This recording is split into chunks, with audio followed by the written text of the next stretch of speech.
Welcome to the Richard Ray Show, man. I get so excited every single week because honestly, this isn't what I was meaning to talk about today. But Ken just brought it into this whole segment. I was like, hey, you know what? This is what we're going to talk about today, bro. The whole Kanye thing, man, is just really. I don't really think it's as controversial as people make it to be.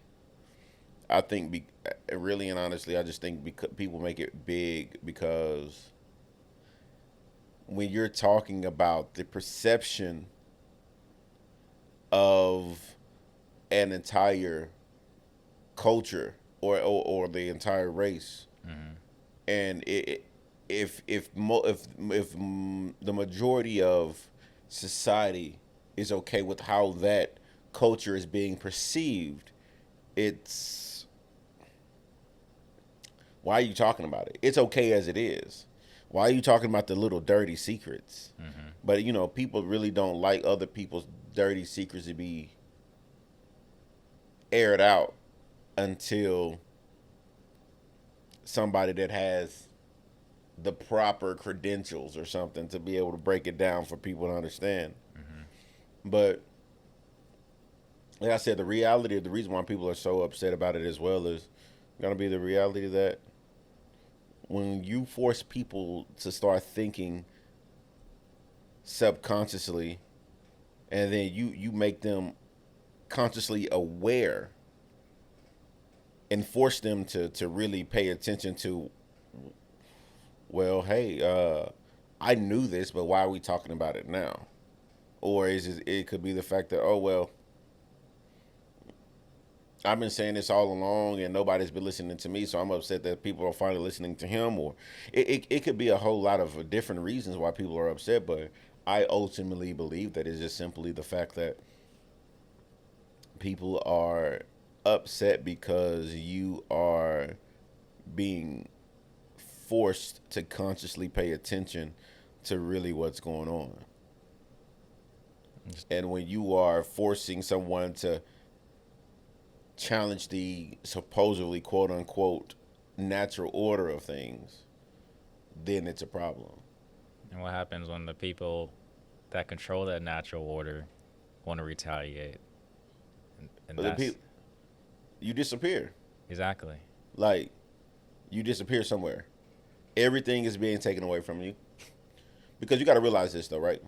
When Kanye was talking about Kim not letting him see his kids and taking away his kids,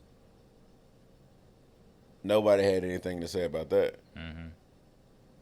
Nobody gave a fuck about that. It was just okay. Like, oh, that's natural. Yeah, that's natural. Yeah. Right? But now, when they speak of when his current rhetoric invokes a different, invokes a different thought process, it's a problem. Because when you challenge the natural order of things, people got to figure out, well, shit, how can I control this narrative? They don't care about making him look like he's insane or crazy or belligerent, or simply making him look like he's an idiot or don't know what he's talking about. I think, you know what? Now that I think about it, I think people are also irritated because Kanye just doesn't give a fuck. Yeah, he doesn't. And Kanye will stand on the hill all by himself if he has to. And it would remind me of driving down the streets of the hood, and you see the man in his minivan with the loudspeaker. He got the mic with the speaker right here preaching about God, or he got the what's the little The amplifier. the speaker thing that you put up to your mouth, whatever it's called, and he's just, the Lord said, oh, the Lord this, the Lord that, oh, you're going to hell if you don't repent. Oh, it's like that, right? Because when you look insane, and people should be used to Kanye not giving a fuck. Is Is what I'm saying. That's something I should be saying. People should be used to Kanye not giving two fucks about anything.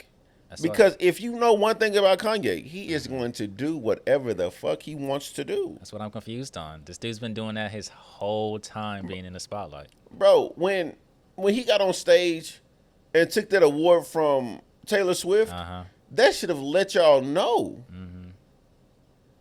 We gotta expect whatever from this man. Instead, they're trying to put him in. I would say they're trying to put him in a box of like, this is how you're supposed to act. Bro, people are always going to put you in the box of how you're supposed to act.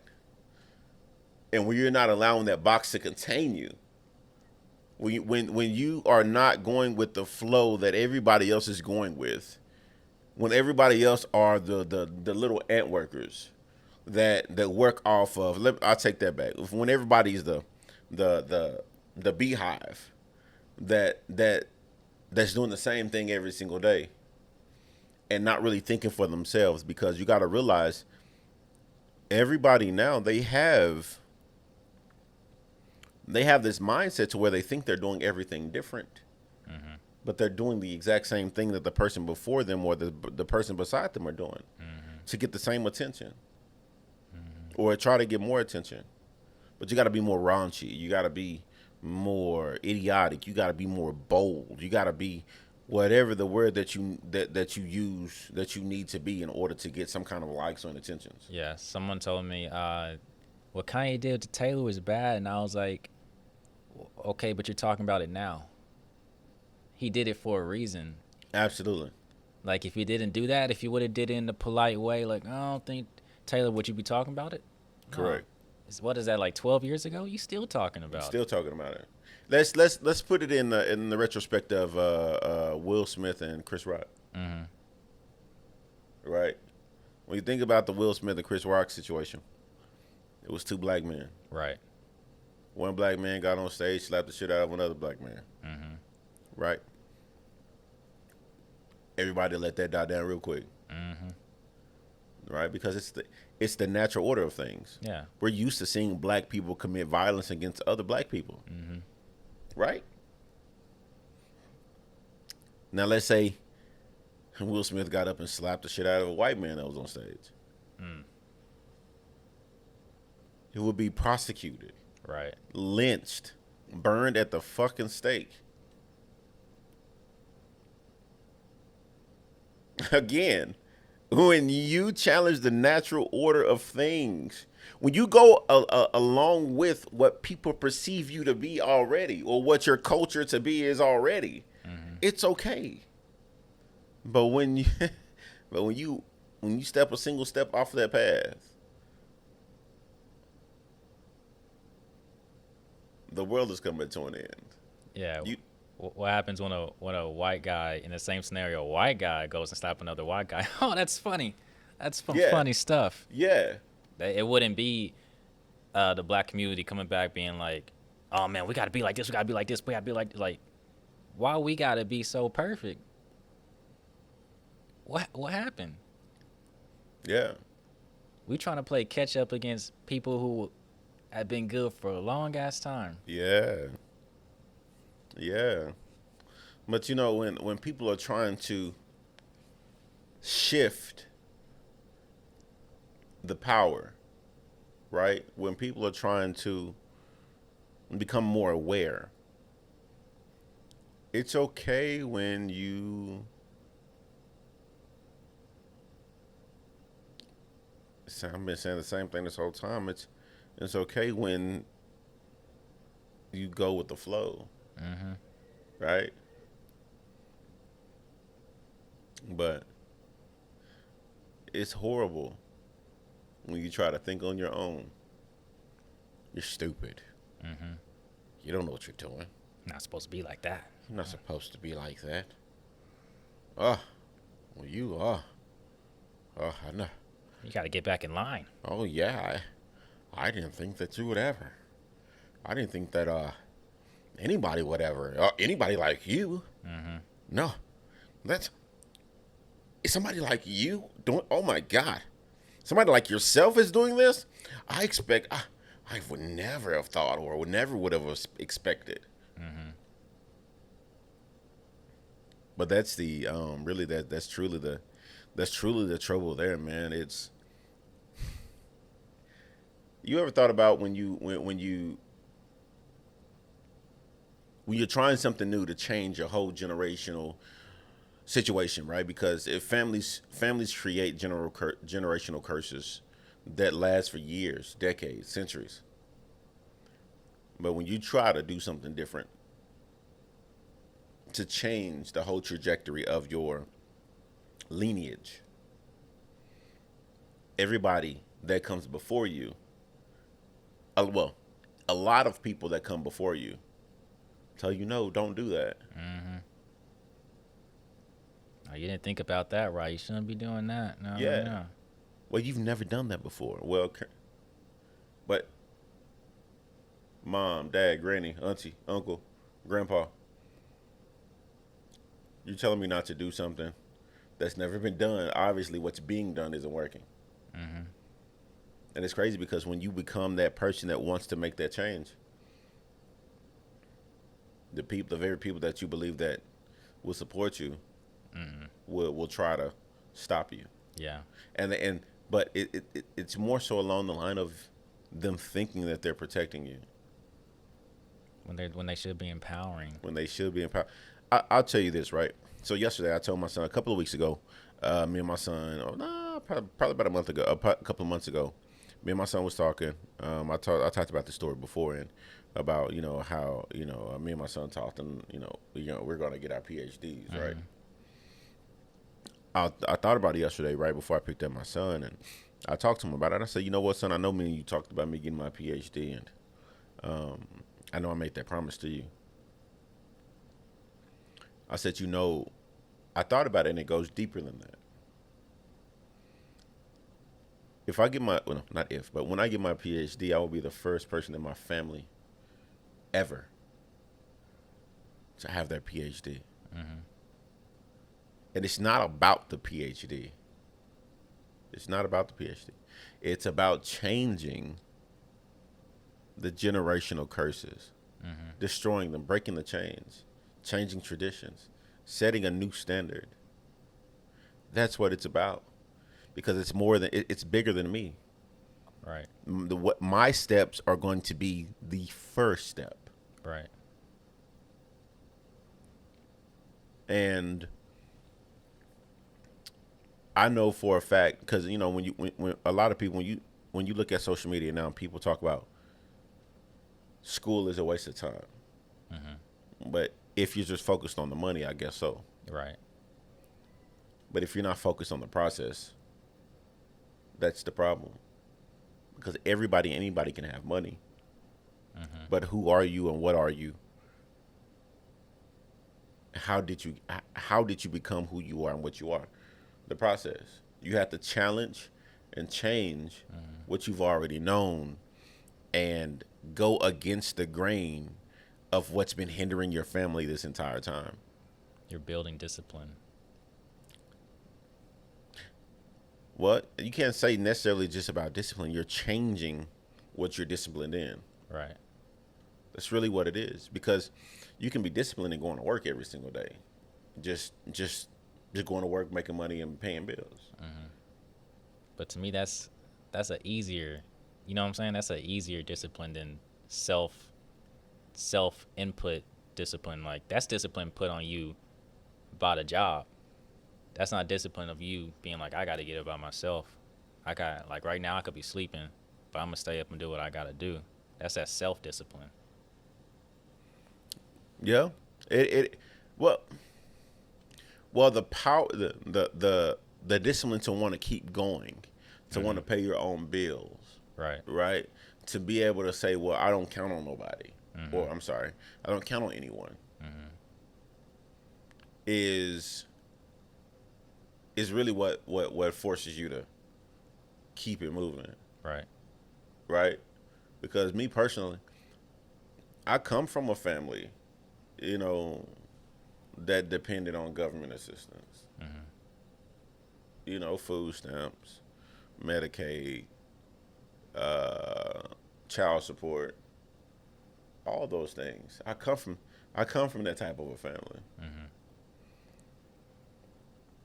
I don't I don't even, for me personally, since I've been grown, I don't know what it is to have government assistance. I don't. Um,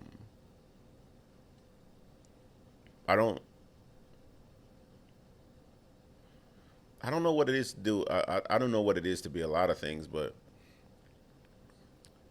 I can say this, man. Only way that people change the trajectory of things is by not going along with the normal. And it's okay. And that's one thing I admire about Kanye's situation. This whole time is he said, my mama and my granny told me I could do and be whatever I wanted to be. And that's what I'm doing. It's crazy to me that, because I've seen a lot of celebrities that say that, and you can understand that those same parents empowered them, Yeah.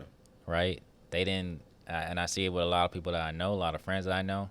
They turn 18, they try to go do something they want to do in life, and their parents tell them no. Yeah.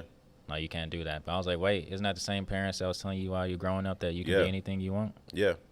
But when you have people that tell you that and stand behind you on that, Kanye, I was seeing a video of Kanye recently, and I've seen this video before. He said something about a God. He said, "I am a God," and you can say "I am a God," and people will ask you like, "Who does he think he is?" I just told you who I thought I was. A God. Why? Like I'm confused. Again, that goes into people. You challenging the way that people think. I don't care what you think about me because you're gonna think good or bad. That's regardless of if I'm a saint or a sinner, if I'm a murderer or a lover. People gonna love me and people gonna hate me regardless. So why not be who I am? Right. Right. So, I give kudos to Kanye because regardless of how people feel, man. I just said I just looked up the video. Jordan Peterson. Is being sensitive to offence such a problem, though? Like, we would have previously called that manners. It's a terrible problem. So imagine you, okay, so the rule is you can't offend anyone, all right? Let's say you're speaking to one person, I can't offend you. All right, fair enough. What if I'm speaking to 10 people?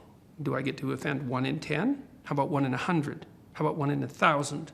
You're going to come out on stage and you're going to say something important about something vital, and you're not going to offend 1 person in 1,000? Well, you can't say anything about anything important ever without offending probably the person you're talking to. Important speech about important issues, especially contentious issues, is instantly offensive.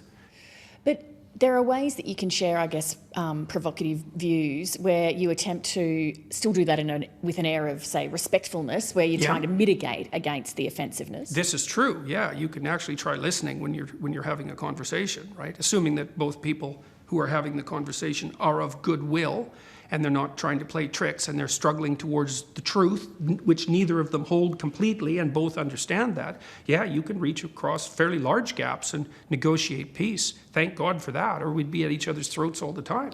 Well, say the example of there are some transgender people who want to not be referred to as he or she. They would prefer to be called Z or they. If somebody wants to be addressed like that, what does it cost me to do that? It's hard to tell because the devil's always in the details. But as far as I'm concerned, that situation it's not relevant to the issues, for example, that I was involved in. I didn't care if transgender people wanted to be called by some pronouns, like whatever. That's something for individuals to negotiate.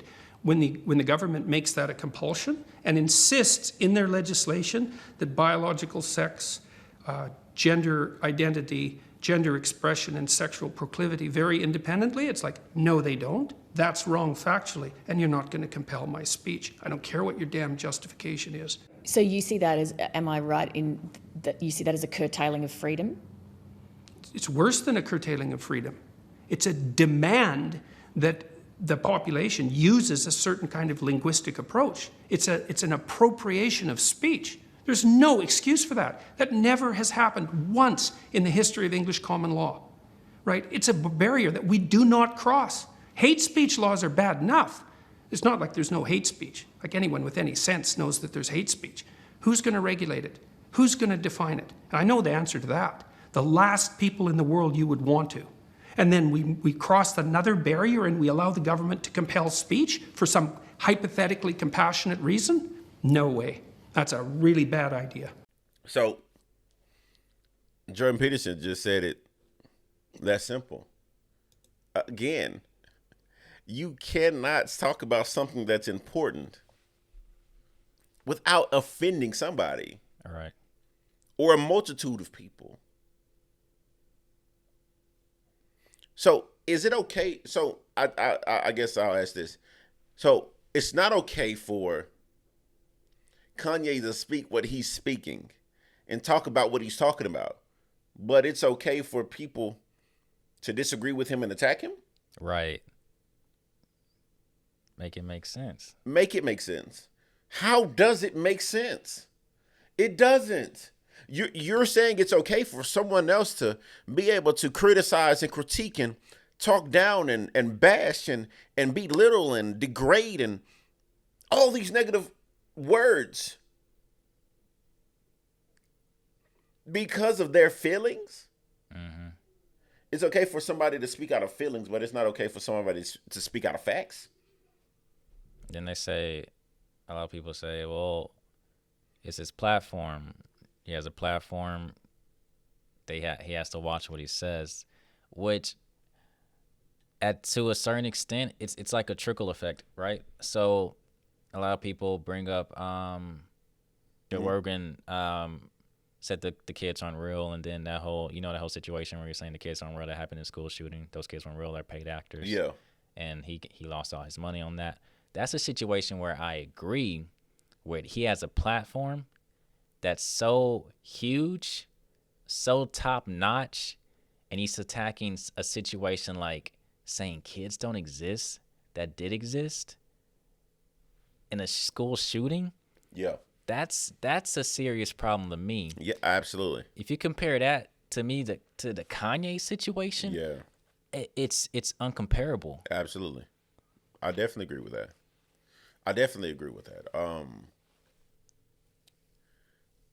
Now, at that point with something involving kids, it's going to be a mixture of emotion and fact, right? But mainly emotion, and that's okay because it's natural to be sympathetic to kids. Right. It's natural to be vulnerable because of kids and to kids, right? It's natural to be that way.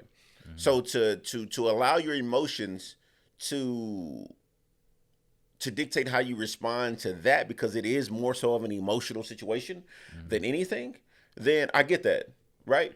But when you go into, again, somebody that's speaking in truth and expertise, and not expertise, but experience. The majority of people that's talking about what Kanye is talking about, disagreeing and being bashful and cynical and think all these things, are people that have never signed that contract. Let's be honest. Most of the people that don't understand what Kanye is really talking about, right, and are talking and are really just speaking out of emotion. And they're only speaking out of emotion because they're being fed what to see, what they want them to see. And not only being fed what they want them to, well, no, that's exactly it. Just being fed what they don't want you to see. But if you just shut up and sit back and really listen, come on, man. Now, when you look at everything that you purchase, there are couple different people that make money off of one thing that you buy. But you're not concerned about the people that's getting paid behind the thing that you buy because it's something that you wanted, right? Or something that you feel like you need. Right.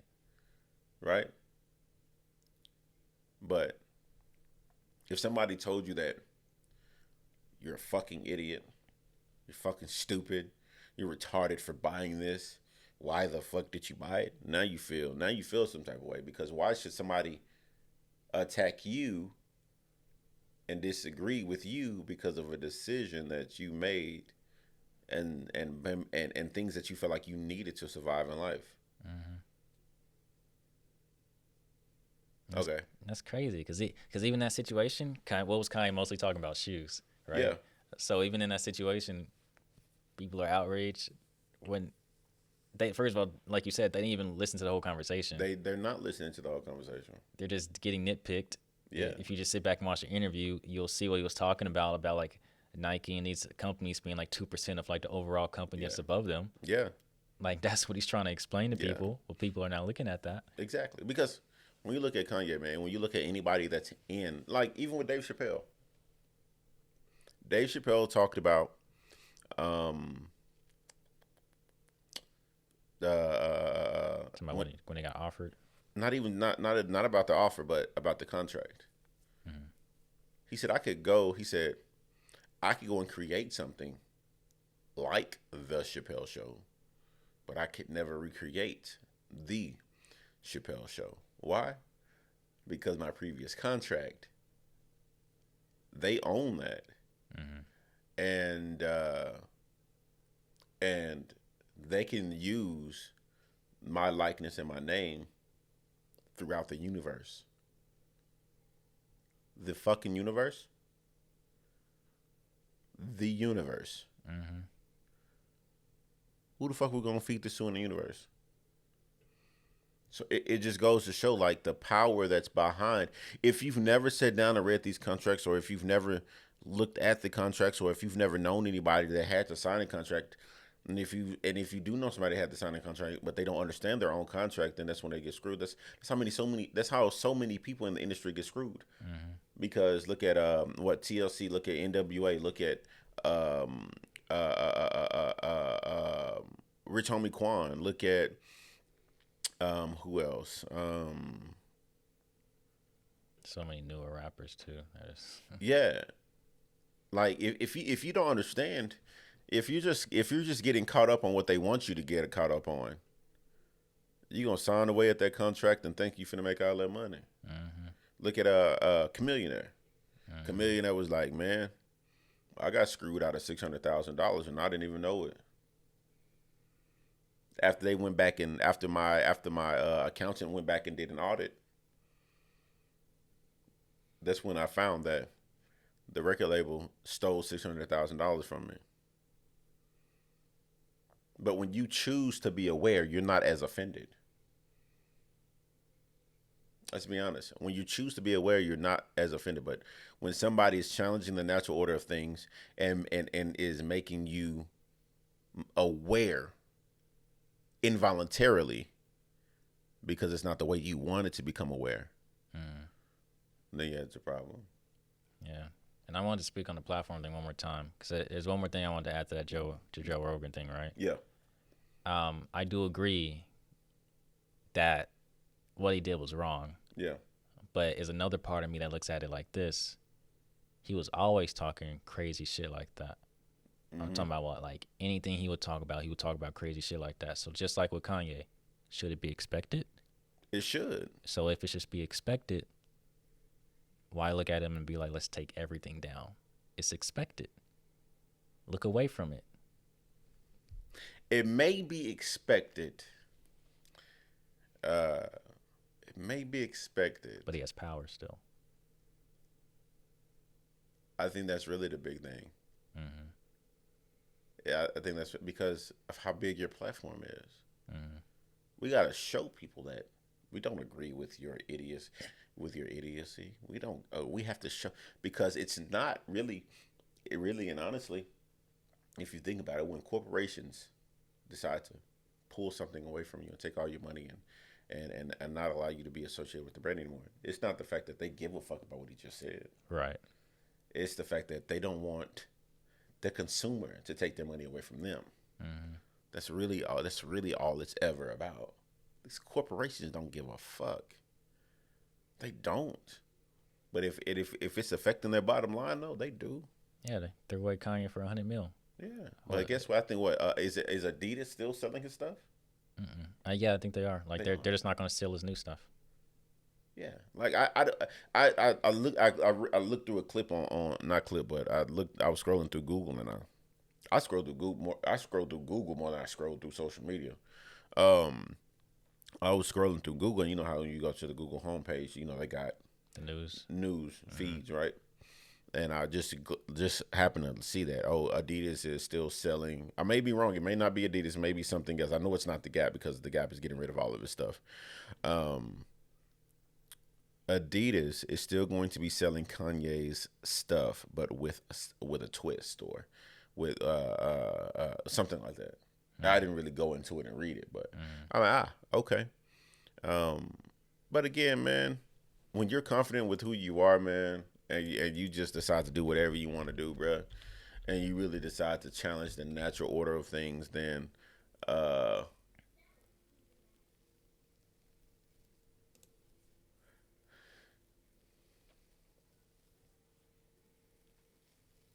was that? Which one? The top one that you just clicked on. Would no longer produce. So a few days ago.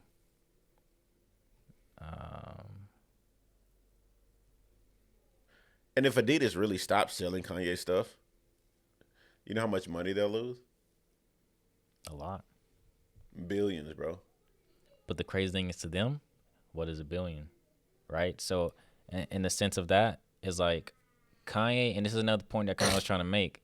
Kanye's like, man, I'm a billionaire. I'm a black billionaire. Got to this point. But watch how they gonna react to me. They gonna treat me like shit, right? Mm-hmm.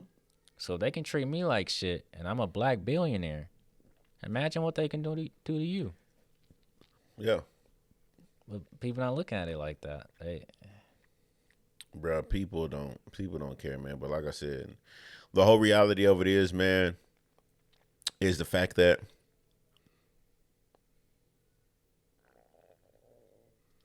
people are okay with you for as long as they are okay with you.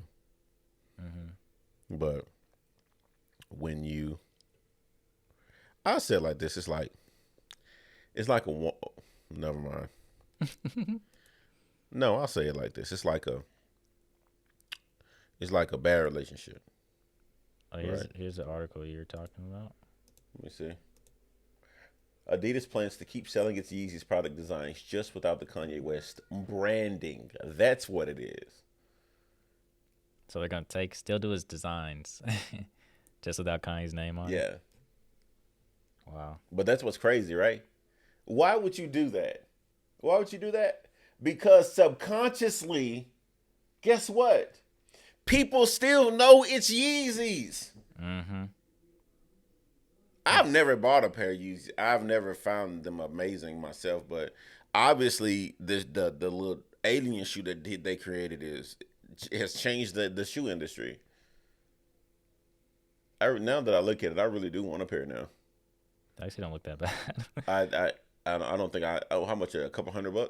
Probably, yeah. I'm not gonna spend a couple $100 on that when it would only take probably less than $5 to make it. Yeah, just cut some holes. Yeah, just cut some holes. That's it. But only thing I'm saying to you now, people, is the fact that be okay with being original and being yourself. Right? No matter how you are, no matter who you are, no matter how you move and groove. When you do something that people don't agree with, that's when they try to destroy you, take you out, and take it away. And even when you what? But so as long as you're in line, everybody's okay. As long as you are in line with what they believe is okay, everybody is okay. But I'm telling you right now, the world is in a place to where you have freedom of speech, but it's not okay to have freedom of speech. But I'm going to tell you now, it's okay to be original. It's okay to go against the grain. It's okay to make an impact. It's okay because at the end of the day, no matter what, your life is your life. However, the decisions that you make and the legacy that you leave behind impacts others. So make sure that the way you live now can change millions later. Although it is your life, you're the only one that lives it, but you're not the only one that's impacted by it. So, yeah. Thank you guys for listening. And I didn't say welcome to the Richard Ray Show this morning or this evening or whatever time it was that we came in. So hopefully my boy Ken can move some things around. Hopefully by the time he posts this video, he'll have an intro done for me. You see how I look over at him and he hides behind the computer screen. So guys, again, welcome to the Richard Ray Show. I truly appreciate you listening in today, and I'll catch you next week.